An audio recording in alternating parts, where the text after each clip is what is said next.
Welcome to Cowbell off campus. I almost said on because it's 6:19 a.m. and I don't know where my brain is at right now, but Cowbell off campus. We never did the podcast this early when we were in college, so it couldn't be Cowbell on campus. Um, Thank you guys so much for tuning in and listening to our podcast. We are brought to you by maroonandwhitenation.com, a fan-sided site for fans. Come check out any Mississippi State sports analysts, anything Mississippi State sports. The podcast will be on here this afternoon, and you can check it out there. You can check it out on Apple Podcasts. Be sure to subscribe and give us that 5-star rating. That'd be great. Addison, how was your trip, brother? I know you went over to Tucson. How was it? Yeah, it was a great time. It was the first time I've ever seen a cactus in my life, so that was unique for sure. But no, it was a great time. It was a really cool dry city. It was just very unique from anything that I've seen before. So Tell it me was this. definitely a I, good experience. I heard that like Tucson kind of sucks besides the college. Yeah, I mean, it's not like there's a ton to do. You've got some nice bars and everything. It's not like there's a. I will say, like to me, the coolest thing was like the scenery, and honestly, the restaurants were good. I will say, like every place we ate was really good, and then like the mountains around it was really pretty. It looked But I mean, beautiful. I guess other than just like that, like the scenery and everything, yeah, it's not. I would everyone that I talked to says that Phoenix is a much cooler city. So Well, I guess we can't say a whole lot being from Starkville, Mississippi, but there you go. we got the college, and that's literally it. There Well, you go. glad you had a good time, man. Glad you're back safely. Want to recap the weekend over just the college football world. I'm sure you had an opportunity to check out the Bama Texas game. What were your thoughts on Bama? That was unique. I think that was like the first time that I've ever like watched a Bama team and just thought like they were undisciplined. I don't think I've Yeah. ever, or not just a Bama team, but a Nick Saban team. Like I was just, they just didn't look disciplined. I didn't really get to see a ton of the game. There was like a lot of it that I was like trying to watch whenever I could. I do remember like I didn't see the controversial in the end zone safety or whatever that happened. And I don't really know. Like I tried to watch it back and everything, and like I could see both sides. So like obviously there's always going to be some kind of craziness with the refs in the Alabama game, but that's just I think that's just Nick Saban getting a little home cooking in Texas Stadium. Yeah, So we've seen that before, and we yeah, know, and Big 12 teams may not realize it, and Texas and Oklahoma may not realize it until they come over into the SEC and fully understand what that means. But right. I'll be honest, I think they got that call right in the end zone after they reviewed it and everything. When they first Yeah. made the call, I was like, "What is happening right now?" Nick Saban's getting everything thrown at him. Like Yeah. I couldn't believe it, but yeah, after the review and stuff, I actually think they got the call right. I was Right. And actually like I said, watching that game with an Oklahoma fan who was pulling for Texas, which was nice. weird. But I found myself pulling for Bama, especially being in like Big 12 country over here, where I just cannot stand the fact that these Big 12 schools think that they are good. And for Texas to hang in there with them, they looked solid on Saturday. Yeah, no, I agree. I think that and I don't like Alabama, and I normally cheer against them, but I wanted them to beat Texas bad because I just want, and anyone that plays Oklahoma or Texas over the next year or two, I want them to just get smoked if they're playing them in the SEC because I want them to know what it's like before they come join us. I agree. Okay, one more recap from the weekend that's not our game. What'd you think of Texas A&M? Man, and I want to go back to the podcast because I feel like I had like a little bit of a rant about how there's no way that they should lose or they should not put up at least 20 points on App State or over 20 points. Like I was saying that they would cover their spread.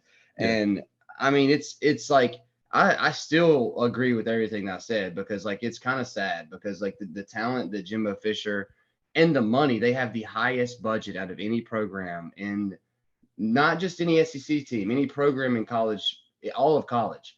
And so just, I mean, I know that App State is the giant killers and all of that. And I mean, that's all great. But when you've got the talent that you have and the money that you have, you can't lose that game. You just can't lose it. Bro, Haynes King is trash. That dude is garbage. I've got a bunch of A&M fans that live over here and go to church with us, and I was like, all right, look, let me tell you two things. First off, Haynes King should never be a starting quarterback in the Mm-mm, SEC. That dude's mm-mm. terrible. And I think they will go away from him this weekend. They have Max Johnson, the former LSU guy, on as their backup. Why they didn't even go to him in the App State game doesn't make any sense to me. Yeah, But yeah, that I doesn't think make they any should go to sense. him. That's the first thing. Secondly, I do think App State's a little bit better than people are giving them credit for. Now, should A&M ever lose to them? No, you're exactly right. Right. Their their budget and their recruits, they've got 50. I saw a stat that was like Texas A&M has 56 4 and 5 stars on the roster. App State has one. Yeah, And yeah. it's like, good Lord, guys, come on. You gotta be able to pull off a game against App State. So, Right. You got to utilize your talent. but here's the craziest stat. This is what I wanted to hit on. Texas A&M has only been in the red zone once all season long. Yeah, I don't even get that. Like that doesn't even seem realistic to me. I mean, I don't know, especially against the teams they've played. It's just like Jimbo Fisher needs to do a hard reset, honestly. I mean, for the money that dude's getting paid, I mean, he just needs to do a hard reset on all of his offensive and defensive schemes right now, Let me ask you and this. figure out something new. I know it would be expensive, but do you think that they'll get rid of him if it just turns into a dumpster fire? I think there's a good chance of it. I mean, it's that when they hired him originally, I thought it was a stupid idea. I've never thought he was just a amazing coach. Okay, I don't think it was a stupid idea. Like I did think he was a good hire. I thought the duration and what they were paying him was stupid. Yeah. Because when you hire somebody on that long, like I don't know, even Nick Saban, like I would love to have Nick Saban on a 10-year contract, but I mean, like what happens if in 8 years, or 6 years he's done, and then you've got, $50 more million you got to pay him. I think it's just tough to do that. So Yeah. Let's be real. That they'll fork up the money. I think they would if it yeah, turns into a dumpster fire. So, man, I've looked at their schedule and things don't look promising. There's a lot of teams that are better than App State on that schedule. yeah, they got a lot of work to do. All right, so the rest of the podcast, here's what we'll do. We'll recap the Arizona game as fast as we can. We'll get our insight from Addison on what went right and what went wrong. He saw it with his own eyes at the stadium. And then we will preview our Saturday night game in Death Valley, our first SEC game of the season, and the LSU Tigers. And then we'll pick the line with our SEC games. I haven't gone back and listened to see who's in the lead. I know I did pick App State to cover that game, so I at least got that one on you. I don't know You the did. other games. And then we've got some answers. We got some tweets that you guys send in your answers. Send in your questions, and we are going to answer those tweets and those questions at the end of the show. So be sure to tune in at the very end to hear your Twitter name and all of your questions being answered at the end. So first, Addison, we went to Arizona, weirdest game of the season. Got a 39-17 victory over Arizona. What went right and what went wrong? Tell me what went wrong first. We always want to know our bad news first. Yeah, I mean, I think honestly, and I was trying to sit down and kind of like think about this, and just to keep it basic is just like turnovers. Like I think we just got to hold on to football. Yeah. And I don't think that it was like something that was like just overly awful, but at the end of the day, like it was something that's consistent across our team right now, and it was consistent last year as we turned the ball over. And I just want to see us try to like do what we can to be more disciplined in that aspect, to just really, really put an emphasis on not doing that, honestly, just to keep it simple, I agree. I think that it's holding on to the football. I mean, even Will Rogers' interception wasn't Will Rogers' interception. It hit Ducky Right. in the hands and it bounced off his hands and bopped up right to a defender. So and I wish that stat could be different than a quarterback's interception, because Right.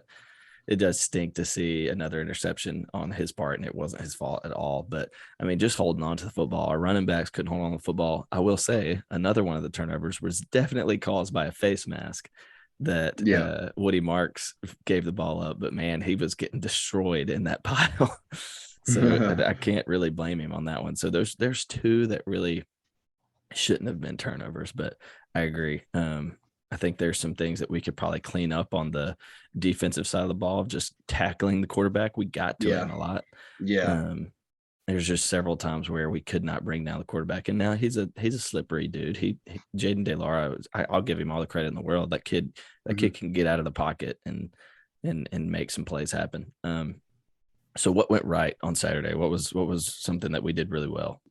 And I think what we did really well was just pivot early. I mean, like they came out and drove down the field like it was nothing. And I think we just changed up immediately. On that second defense, and I want to give credit. I want to give credit to Zach Arnett and our defense there. I mean, that second drive was different. And I could tell, even on that first drive, I could tell if we were able to pivot and like stop their team, that it was going to be a long game for Arizona just because our talent. I mean, we just had better talent. You can just look out there and tell. Tyrese Wheat could line up against any one of their guys on the offensive line and eat their lunch all day long. And I know his stats don't really show it, but he was eating them up. He was eating them alive all night.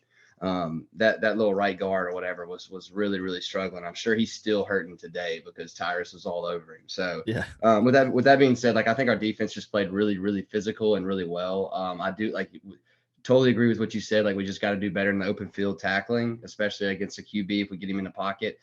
Especially against a guy like this weekend that we're going to be playing in LSU. So I definitely want to see an improvement there, but I do feel like our defense did a really good job pivoting and coming up big for us this weekend. I agree. I wrote an article Monday, and that was the number one thing that I said that we did right is we regrouped after that first possession, that first defensive possession, because that doesn't look like Mississippi State to me. Like it usually, if we can't figure it out, we can't figure it out the rest of the game. But Zach Arnett found a way he knew what the offense was bringing every time after that, and he fixed it. And man, that looked good. I hope that we can do that this weekend. What did you see out of Will Rogers that you liked and that you didn't like? What I did see out of him was just, leadership. So we had some really, really close to the I guess sideline seats there, which it was awesome because I could like hear them talking and everything on the sideline, which was cool. And Will Rogers would come in fired up after every single drive, which was awesome to hear. So just he was being a leader, and that was really, really cool to see. One thing that I wish I would see more out of him is just a little bit quicker decision making. And I think it's just like on the road environment, having to kind of see a new defense and everything. I don't think he was necessarily slow, and I still think he looked good, and I really think he played a good game. Honestly, I think he made good decisions and was pretty quick for the most part. There's just a couple moments, and really more when he's having to get to that check down or the pockets collapsing on him or something along those lines. Like I just want to see him be a little bit quicker and more confident at that time. But honestly, I don't have a ton of complaints. I think he played a great game. Yeah, I do too. We'll hit on a few of the questions that we were asked from Twitter about that game. There's one question I really want to talk about that there's a specific play that happened in this game, and we'll talk about it at the end of the podcast. But let's move on real quick. So we just recapped the Arizona game. The Dogs win in Tucson, 39-17. Big win, great test heading into this weekend, going to LSU. I think and everybody's going to say, yeah, but Arizona Stadium is not Death Valley. Of course it's not, but there are no stadiums that are Death Valley. Right. But the thing is, we went on a road game 14 hours away from home and won. And I mean, the game started at 10 p.m. Central Time. Our guys have never played that late before. Even Mike Leach called it the latest game in the world. Like this is a big win for Mississippi State. Finds ways to lose these games, and for us to go find a way to win no matter what. And we doubled the cover. Like, and that was really big for our team to go win that. So now moving into this week, previewing the LSU Tigers. Night game, 5 p.m. Central Time in Death Valley. Mississippi State opens up as a 2-point favorite. What makes you nervous about this game? First off, that 2-point favorite, that makes me so nervous, honestly. And I mean, really, just other than that, I mean, I think one thing we need to realize, there's a couple things. There's two things that make me really nervous. First off, just to be honest, I mean, they've got talent. Like, I don't think we need. I think we need to. Yes, this is a rebuilding year, and quotations there for them. It is a new coach, everything. We're seeing new quarterback, new talent, all that. I think people are kind of seeing all of that and forgetting that these guys, these are some of the best athletes in the country in college football. especially in that wide receiver core. So we need to remember that this is not just because LSU is a down LSU. That's a much more talented team than almost anyone else in the country. So they've got a lot of talent. That makes me nervous. Also, right now, the second main thing that makes me nervous is that this game is way more important to them than it is to us. Yeah. This is a game. I think it's their first home game with the new coach, and so even if it's not, this is their first SEC opener and everything, and they've got to win this, especially just with the start they've had this year. And so I mean, this is a really, really crucial game for their team. This is a massive game for us. Don't get me wrong. I mean, this is a huge game to start the rest of our season, but this is a potential season changer for them. I mean, especially since the loss to FSU in that opener. So. Yeah, you could say it's their first home game in Death Valley. They played Southern University last week, and I mean, it was Southern, and they dropped 65 points. Which, I mean, anytime you drop 65 points, that makes me a little nervous because you've got confidence coming into this week. But the number one thing that makes me nervous after watching us this weekend and after watching them against Florida State is Jaden Daniels and that elusive quarterback that they've got. He's going to be able to get out of the pocket, and we've got to be able to tackle that dude. Because there's got to be some preparation this week from Zach Arnett, getting the team ready to move with him and the offense, because he's going to be getting out of the pocket. And that's all he did against Florida State. He led their team in rushing. And so that makes me really nervous. But hopefully we've got a game plan for him. Another question, do you think that we're the better team on Saturday night? See, that's so tough because I do, and yet again I don't. I do think that they've probably got talent. Talent is such a tough thing to say too, because I mean, like we don't really even know what that is for LSU right now. I think they've probably got more athletic players on their team overall. Does that mean that they're better than us? No, absolutely not. I think we've got a very smart, intelligent, and athletic team. I think the biggest thing that we're really going to be a telltale on who's better is who can line up and honestly what offensive or defensive line can line up and win the line of scrimmage every time. Yeah. And I think that's going to be the telltale on who the best team is who's winning the ball at the line. Yeah, that's going to be hard. I mean, they've got a really solid defensive line. And I mean, our offensive line has done great through 2 games in the season. But it's going to be different facing that SEC defensive line. Yeah. And the fans are going to be fired up. You're right. This is a really big game for them. Brian Kelly's first ever SEC game. Like, it's going to be loud. Are you going to this one? I'm not. No, I don't think I'm gonna make it down. I'd love to. I don't think I'm gonna be able to. So I tried to think of every possible scenario for me to drive down there, but I would be getting back at like 5 a.m. on Sunday morning, and that would just be tough. That'd be brutal.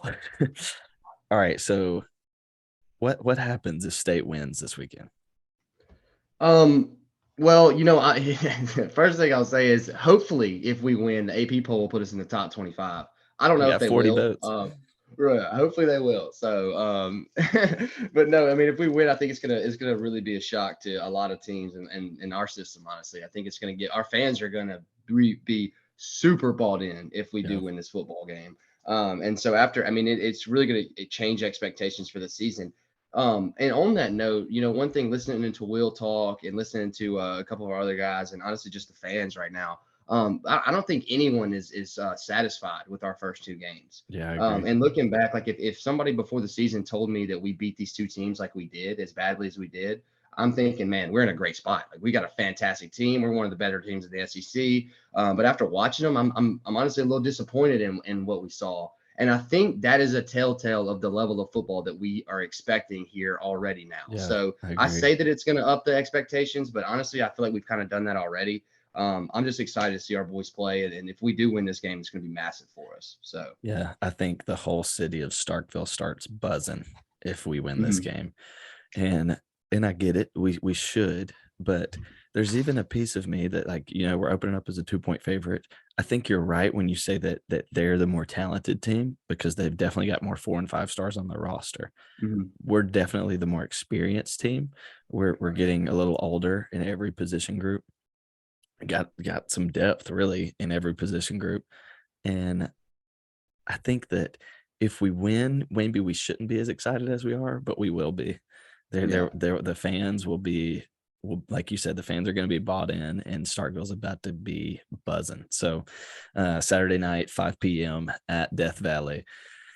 Always hard to go win on the road in Death Valley. I don't know the last time that we were favored to go win in Death Valley. That would be an interesting stat to know if we've ever been favored going to Death Valley. So tune in 5 p.m. on ESPN. All right, Addison, we got to pick the lines. SEC lines of the week. I wish I knew the score. We were tied 6-6 after the first week.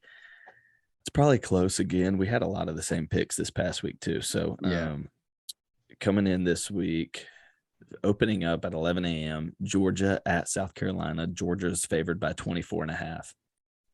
Oh, that's tough. On the road there, 24.5. I'm actually going to say South Carolina covers that. If since they're playing there at home at South Carolina, I think Beamer and the Gamecocks cover. Beamer. We missed the Georgia game last week. They did not cover the 35 points or whatever it was against Samford. Oh yeah, because it was 33-0. So, but I'll disagree with you this week. I'll go Georgia actually does cover on the road at South Carolina. We've got Youngstown State at Kentucky. There's no line on it. I'm assuming we'll just both take Kentucky. Abilene Christian at Missouri. Yep, that's Missouri. There's no line on it either. Here's an interesting game. Ole Miss at Georgia Tech. Ole Miss is favored by 16.5. Oh man, that is very tough. I don't know honestly enough about Georgia Tech. Obviously know they run that option style offense. I think that OM covers. I'm just going to give them the benefit of the doubt here. I don't think Georgia Tech's going to have a great squad. I think the only time that I ever hear anything about them, they have decent teams. So so I'm gonna go OM to cover. Unfortunately, you know who that head coach is at Georgia Tech? I don't actually. Jeff Collins, baby, our old defensive coordinator. I did know that. I remember him making that transition. Now that you say that, I forgot about that. Goodness, that's a crazy. Give me Jeff Collins to cover that at Georgia Tech, baby. I'm taking the Yellow Jackets. Here's another fun one. Number 22, Penn State at Auburn. Penn State's favored by 3. I think Penn State covers that. Unfortunately, I would much rather Auburn win this game. Yeah, they're looking rough. They're looking rough. So I think Penn State wins that game by more than 3. Gosh, I want to pick Auburn, and I'll be pulling for Auburn, but I agree. I'm taking Penn State. Yeah. Vanderbilt at Northern Illinois. Northern Illinois opens up as a 2.5-point favorite. I'm gonna go Vandy. I'm gonna go Vandy to win this one. Okay. We also got that one wrong last week. We did. I'm all in on the Commodores this year though, so I'm going Vandy. Oh, that one's tough. Gosh, I hope you're right, but I'll pick Northern Illinois just to be different. ULM at Alabama. Alabama 49. I'm just gonna stay on the safe side and say that Alabama just wins that game by at least 49. Yeah, even though they won last week, I still think that they're mad and they take it out on ULM and score 50. So I'm sorry, just a quick apology to ULM this weekend. we were that team last year. We A&M beat them last year and then came to Mississippi State and Bama took it out on us. So that was fun. They did. Missouri State at Arkansas. There's no line. Arkansas is in the top 10, man. They're looking good. Arkansas at Mississippi State here in a few weeks is going to be an interesting ball game. Yeah, it's going to be a great one. If we can go win this weekend. Akron. So Joe Moorhead at Tennessee, number 15, Tennessee, and Tennessee's favored by 47.5. Yeah, that's so tough too. 47.5 is such a big score. With that being said, I'm going to say that Akron covers. I do think Tennessee beats them by like 40 points. But 47.5, I'm going to say that Akron covers that spread. Talking about Jomo coming into Neyland Stadium and getting that he's going to cover. I disagree. I'll take Tennessee to cover that one. Akron lost big time this past weekend and they looked ugly. So I'll take Tennessee to cover the 47.5, but that is a lot of points. South Florida at number 18, Florida. Florida is favored by 24. That's yet again tough just with the line there. I do think you said it's in Gainesville at Florida. It is, yeah. Yeah, I think they cover. I think they're going to be also kind of mad coming after last week in their home crowd again. I do think they've got a very talented football team. I think they win by at least 24. So All right. Miami, number 13, Miami. Oh, well, hold on. I'll also pick Florida. I was saying that in my mind. And sorry, guys, it's 6:45. Give me a break. right, Number 13, Miami at Texas A&M. Number 24, Texas A&M. How they're still in the top 25 blows my freaking mind. me too. Texas A&M's favored by 5.5. And where's this game at? It's at A&M. At A&M, which I mean, what does that really matter? Home of the fifth man or home of the 12th man, whatever they call it. And so, with that being said, I do think A&M covers. They should. I do I feel too. like Why do we think this though? I don't know. It's so ridiculous. It's like why? And honestly, now maybe I have a little bit of sympathy for the AP poll for putting them in it. They're just like, look, they've got so much talent and money. They should be the top 25. So I think they cover. I don't know why, but I do. I don't know either, but I've told all of my A&M friends over here. I was like, I really think y'all are going to win on Saturday, and I don't do know too. why. Yeah. And so I'm sorry, Miami, but I'm picking the Aggies. I think that they probably had a tough week of practice, and I think they Yeah. probably turned some things around. So, all right, well, our game. Give me your prediction. Full prediction right now. The spread is 2.5 Mississippi State. What do you think happens on Saturday night, score and all? I'm gonna say I'm gonna go with us going on the road, getting a win in a tough environment. I don't think that it's going to be a Arizona or Memphis blowout type game where we do win big. I think we will win big enough. So with that being said, I'm thinking like a 35-28, or really like a 35-24. Like I'm thinking a two possession, not like a massively, not a 14.2 possession game, like a 10 point, 12 point, like that kind of thing. I think it's going to be. I think LSU will be in the game, but I don't think that I don't think they're going to just have like one drive to go win it or anything like that. I think that at the end of the game, they'll have to have at least two more drives, to beat us, and they just won't have the time to do it. So So what'd you say your final score was? 35-24. I've been saying almost the same thing.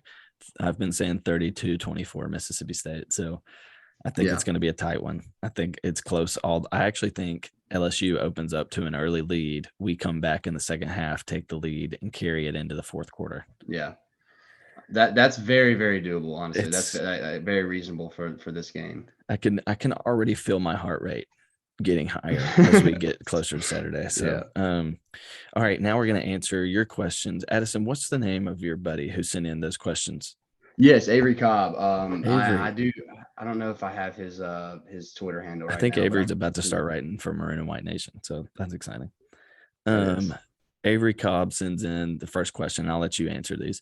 What is the worst we could perform and still have this to be considered a successful season? Flip side, how many wins would you consider to be overachieving? I think from like a seasonal standpoint, I think like the worst we could perform and it still be successful, absolute worst is an 8-5 season. And honestly, like that doesn't even seem like success to me anymore. But I just know that if we go 8-5 with a bowl win, or even four, or even a bowl loss, I just know that we've had to beat some good talent. So I think that's where we would be there. On the flip side, I think like where we could be like really successful, and like what I'm really looking forward to is like a 10-2 type season. 10-2, 11-2, 11-2 with a bowl win would be a massive, massive season for us. And yeah, I think that's kind of what that's where my head goes when I look at the rest of the year for us. Yeah. His second question was, what are your thoughts on Leach using our running backs this season? Yeah, I love it. I absolutely love it. I'm glad to see him kind of spread it out a little bit and get the ball on the ground. I think it opens up a ton in the pass game, and we've got two really good running backs and a good offensive line to block for him. So I think I love it. So this leads us right into our next question from For Whom the Cowbell Tolls sends in, who has the most rushing yards this weekend, Johnson or Marks? I'm gonna go with Johnson. I just think he's been off the ground, out of the backfield. I think he's one of our best. I think he's the dude. I don't know why. I think our holds open up good for him. I think his vision. He's got really, really good vision to get outside and find the hole. I think Marks is probably a little bit more athletic and really, really good out of the backfield, catching, receiving the ball. But I think Dylan Johnson goes for a little bit more rushing yards. I agree with you. You know, it's interesting. I think Johnson could have more yards this weekend, and Marks could have more touchdowns. Yeah, And yeah, I because we agree. we use him in the red zone a lot, and I Hmm. think that we're just kind of built for that. Um, Coming from Gimmick Infringement, it's an odd name. Are you Love more it. concerned with the QB scramble or the air attack from LSU? First off, I will say this is a great, fantastic question. Yeah, And thinking about we've already talked about it a little bit. Like we've got Zach Arnett and the team has got to be able to plan for this QB and his rushing attack, his ability to move on his feet. Um, Yet again, I think that I am more concerned about the passing attack. And the reason is because I think we've got the athletes, and watching us play against that quarterback against Arizona last weekend, I think we've got the athletes and the talent to go shut this guy down and not let him be a threat. I'm not saying that he's not going to have some big runs. I'm not saying that there's not going to be moments where he has a spurt of greatness or whatever in the rushing attack. I don't think that that's what we need to worry about. What we do need to worry about is those all-star wide receivers that they have, because we have seen some struggles in our secondary. And if this kid gets hot, I mean, if the guy gets hot at all, he's got a handful of receivers that he can throw it he to. does. Yeah. So I think we need to force him to throw the ball, but I also think that we need to be in his face all night long. So I am a little bit more worried about the air attack just because I don't think we've seen him throw the ball a lot, and I think we can stop him running. But I honestly will just kind of have to see what happens on Saturday. The good thing is we've got 3 stud linebackers ready to do that QB spy all night long. So, Absolutely. from Caleb McBride, this is a great question. What I was talking about earlier from the Arizona game. How big was the 4th and goal score to Austin Williams for you? I thought it Yeah. said a lot about Will, the offense, and the team as a whole. They just might have something special. Yeah, no, I think it was massive. I love that. Going forward, getting it, that was a massive play, massive touchdown. I love that you see Will and Austin get to connect. Will talked a little bit about it in the presser. He actually was joking with Austin the week before because he only had that one catch, and so Will was like, "Man, what happened there? You only had that one catch," and Austin was able to kind of joke back with him, and they were able to do that because Will knew for a fact that he was going to have to go to him some this week Yeah. or go to him next week. So they can joke about it knowing that he's a reliable target for us, especially in the red zone. So thought it was That massive and love to see that. that series right there was very interesting, and I agree. I do think that this says a lot about our team because, that's when not Austin Williams, I guess it was Rufus Harvey that got called for offensive pass interference on that drive, and Mhm. because of the screen play, and, I mean, he to me, I think he did it. It looked like he did it to me. But for us to turn around, go for it, basically the exact same play. It's the play that me Right. and you talk about, that it's the unstoppable play, Right. where Austin Williams comes in, and I think it worked, and it does say a lot about our team that we would be gutsy right there and go get the touchdown and put 6 on the board. All Absolutely. right, from Dale Young, how good is Mississippi State if they play up to their potential for 4 quarters? When is the last time you saw them do that? That's a great question. I mean, honestly, I'd love to see it. If we do play up to our potential for all 4 quarters, we're one of the best teams in the country right now. I'd put us up against anybody. Georgia, Alabama, they can come get it in Davis Wade any weekend if we play up to our potential. Because we've got a solid team this year. I mean, coaching, we've got a heck of a coaching staff. We got talent on and off the field. If we can just stay consistent, stay disciplined, then we've got a fantastic football team. And it does fire me up. But I do think that obviously Alabama and Georgia would be tough, but those type games. But I do think we've got a really, really, really good team this year. Can So you remember a time the last time we played all 4 quarters? no, I can't. I I would can't say either. Alabama under Dan, but that was when they came back and beat us in the stadium. So Yeah. and it was because of the fourth quarter. We just kind of gave up then. We played like 3 3/4 of a quarter. Yeah. Um, from Kristen Thigpen, hoping to watch Crumedy this weekend because we will need him against the Tigers. Do you know if he will be back on Saturday? I haven't heard anything. Obviously, Leach is super tight on his injury report, so just no updates there right now. Yep. Leach doesn't like to share that stuff with the media, which is sometimes strange, but I get it.